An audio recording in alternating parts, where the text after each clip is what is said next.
Bombshell new documents just dropped, and they confirm what millions of Americans suspected for years. The Biden administration weaponized the federal government to go after you, not for breaking the law, but for disagreeing with them. This wasn't about crime, this was about power. And before we dive in, take a second to like, share, and subscribe to Explain America. It helps us bring common sense journalism to the American people. Back in 2021, just months into Joe Biden's presidency, the National Security Council issued a secret strategy memo. That memo has now been fully declassified by Director of National Intelligence Tulsi Gabbard. And what it reveals is stunning. Federal law enforcement was authorized to investigate Americans for what they called, quote, concerning non-criminal behavior, unquote. Now, what did that include? That includes owning a firearm, serving in the military, and even posting supposed xenophobic opinions online.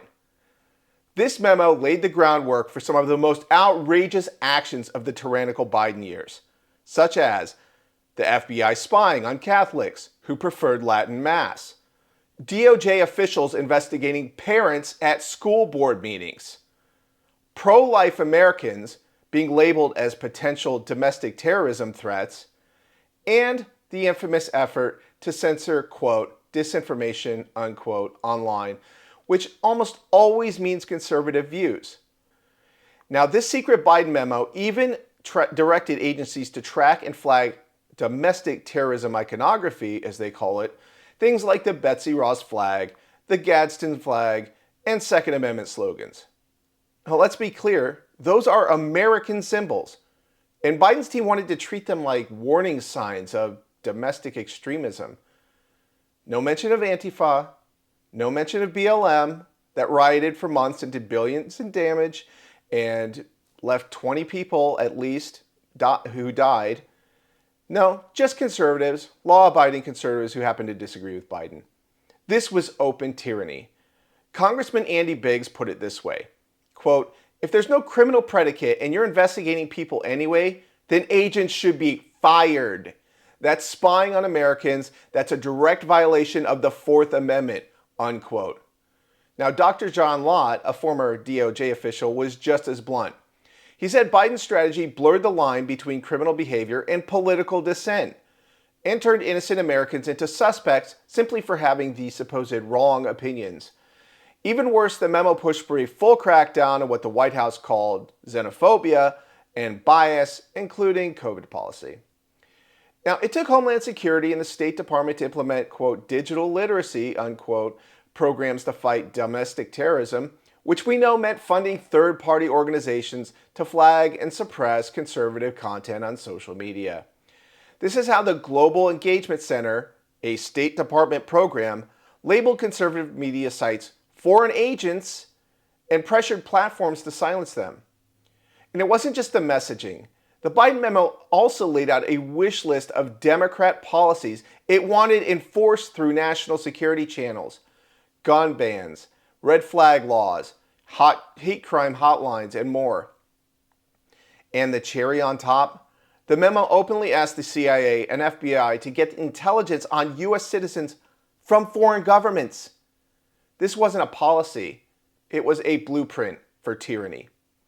John Solomon at Just the News, which obtained the declassified memo, explains more. This is something we began a few weeks ago when Tulsi Gabbard released some newly declassified documents. We've all been wondering the last few years whether the targeting of school parents or traditional Catholics or gun owners or Trump supporters was random and the result of just a few bad actors within federal law enforcement. Today, we can confirm it was at the direction of the Biden administration and a specific plan written in June 2021. Take a look at this document up here on screen. It shows without a doubt the Biden administration authorized federal law enforcement 4 years ago to target Americans engaged in, quote, concerning non-criminal behavior. They did this in the name of fighting domestic terrorism, but basically they were targeting people who weren't committing crimes. And it had a specific eye on those serving in the military, owning guns, or spreading what officials considered to be disinformation, which in many cases turned out to be true information that the Biden administration just simply disagreed with. We now know this because Director of National Intelligence Tulsi Gabbard recently released a fully unredacted version of the prior administration's, quote, strategic implementation plan for countering domestic terrorism. It might otherwise be known as the plan to get conservatives. The memo fully exposes for the first time the law enforcement intelligence framework under President Joe Biden that led the FBI to probe conservative Catholics and parents protesting school board policies, homeland security, to engage in all that censorship we've chronicled on the show, and financial regulators to debank gun owners, lawful gun owners in some cases. The Biden administration didn't just politicize the DOJ. It built an entire machine to crush dissent, to root out opposition from within, silence it, and punish it. And we dodged a bullet by replacing that administration, but the machine they left behind, it's still running.